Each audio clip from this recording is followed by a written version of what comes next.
Hi ಸ್ನೇಹಿತರೆ, welcome to my YouTube channel. ನಾನಿವತ್ತು veg sandwich ಮಾಡ್ತಾಯಿದ್ದೀನಿ. ಇದಕ್ಕೆ ಬೇಕಾಗುವ ಸಾಮಗ್ರಿಗಳು: ಒಂದು ಕ್ಯಾರೆಟು ತುರಿದಿಟ್ಕೊಂಡಿದ್ದೀನಿ, ರುಚಿಗೆ ತಕ್ಕಷ್ಟು ಉಪ್ಪು, 2 ಟೊಮೊಟೊ ಸಣ್ಣದಾಗಿ ಕೊಯ್ದಿಟ್ಕೊಂಡಿದ್ದೀನಿ, ಚಿಲ್ಲಿ ಪೌಡ್ರು ಖಾರಕ್ಕೆ ತಕ್ಕಂತೆ, ಕ್ಯಾಪ್ಸಿಕಮ್ ಒಂದು ಕಟ್ ಮಾಡಿ ಇಟ್ಕೊಂಡಿದ್ದೀನಿ, 2 ಈರುಳ್ಳಿ, ಕೊತ್ತಂಬರಿ ಸೊಪ್ಪು ಸ್ವಲ್ಪ, ತುಪ್ಪ, ಬ್ರೆಡ್ ಸ್ಲೈಸ್ ಇಟ್ಕೊಂಡಿದ್ದೀನಿ. ಇವಾಗ ಒಂದು ಪಾತ್ರೆಗೆ ಬೇಕಾಗಿರೋ ಸಾಮಗ್ರಿಗಳನ್ನು ಹಾಕ್ಕೊಳ್ಳಿ. ಕ್ಯಾರೆಟ್ ತುರಿ ಹಾಕ್ತಾಯಿದ್ದೀನಿ ಇವಾಗ. ನಂತರ ಸಣ್ಣದಾಗಿ ಹಚ್ಚಿರೋ ಕ್ಯಾಪ್ಸಿಕಮ್ ಹಾಕ್ಕೊಳ್ಳಿ, ಸಣ್ಣದಾಗಿ ಹಚ್ಚಿರೋ ಟೊಮೊಟೊ ಹಾಕ್ಕೊಳ್ಳಿ, ಸಣ್ಣದಾಗಿ ಹಚ್ಕೊಂಡಿರೋ ಈರುಳ್ಳಿ ಹಾಕ್ಕೊಳ್ಳಿ, ಸ್ವಲ್ಪ ಕೊತ್ತಂಬರಿ ಸೊಪ್ಪು ಸೇರಿಸ್ಕೊಳ್ಳಿ. ಆನಂತರ ರೆಡ್ ಚಿಲ್ಲಿ ಪೌಡರ್ 1 ಸ್ಪೂನ್ ಹಾಕ್ಕೊಳ್ಳಿ. ರುಚಿಗೆ ತಕ್ಕಷ್ಟು ಉಪ್ಪು ಹಾಕಿ ಮಿಕ್ಸ್ ಮಾಡ್ಕೊಳ್ಳಿ. ಇವಾಗ ಪ್ಲೀಸ್ ಫ್ರೆಂಡ್ಸ್, ವಿಡಿಯೋ ಇಷ್ಟ ಆದರೆ ಲೈಕ್ ಮಾಡಿ, ಶೇರ್ ಮಾಡಿ, ಸಬ್ಸ್ಕ್ರೈಬ್ ಮಾಡಿ ಫ್ರೆಂಡ್ಸ್. ಅನಂತರ ಬ್ರೆಡ್ ಸ್ಲೈಸ್ ಮೇಲೆ ನಾವು ಮಿಕ್ಸ್ ಮಾಡ್ಕೊಂಡಿದ್ವಲ್ಲ ಅದನ್ನು ಸ್ಪೂನಲ್ಲೇ ಸ್ವಲ್ಪನೇ ತೆಗೆದು ಹಾಕ್ಕೊಳ್ಳಿ. ಇವಾಗ ನೋಡ್ತಾ ಇರ್ಬೋದು, ನಾನು ಹಾಕ್ಕೊತಾ ಇದ್ದೀನಿ.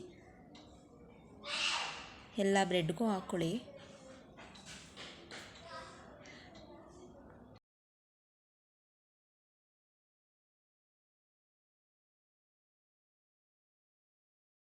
ಆಮೇಲೆ ಮೇಲ್ಗಡೆ ಇನ್ನೊಂದು ಸ್ಲೈಸು ಬ್ರೆಡ್ಡು ಹಾಕ್ಕೊಳ್ಳಿ.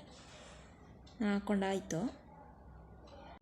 ಇವಾಗ ಸ್ಟವ್ ಮೇಲೆ ಒಂದು ತವ ಇಟ್ಕೊಂಡು ತುಪ್ಪ ಅಥವಾ ಆಯಿಲು ಎರಡರಲ್ಲಿ ಒಂದು ಹಾಕ್ಕೊಳ್ಳಿ. ನಾನು ತುಪ್ಪ ಹಾಕ್ತಾಯಿದ್ದೀನಿ. ಇವಾಗ ಬ್ರೆಡ್ ಸ್ಲೈಸ್ನ ಇಟ್ಕೊತಾ ಇದ್ದೀನಿ. ಇವಾಗ ನಾನು ಎಲ್ಲ ಬ್ರೆಡ್ ಸ್ಲೈಸ್ನೂ ಇಟ್ಕೊಂಡೆ, ನೋಡ್ತಾ ಇರ್ಬೋದು.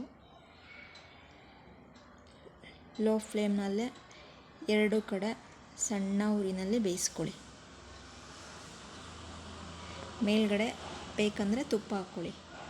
ನಾನಿವಾಗ ತುಪ್ಪ ಹಾಕ್ಕೊತೀನಿ.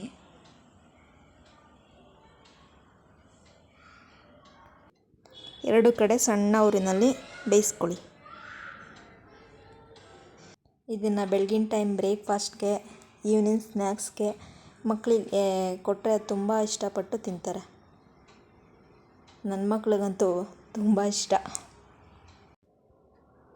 ನೋಡ್ತಾ ಇರ್ಬೋದು, 2 ಕಡೆ ಬೇಯಿಸ್ಕೊತಾ ಇದ್ದೀನಿ ಲೋ ಫ್ಲೇಮಲ್ಲೇ.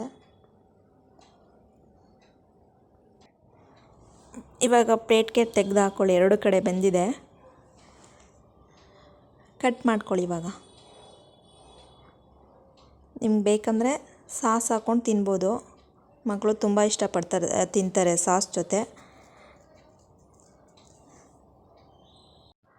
ಇವಾಗ ರೆಡಿಯಾಗಿದೆ veg sandwich. Please friends, video ಇಷ್ಟ ಆದರೆ ಲೈಕ್ ಮಾಡಿ, ಶೇರ್ ಮಾಡಿ, ಸಬ್ಸ್ಕ್ರೈಬ್ ಮಾಡಿ. Thank you for watching.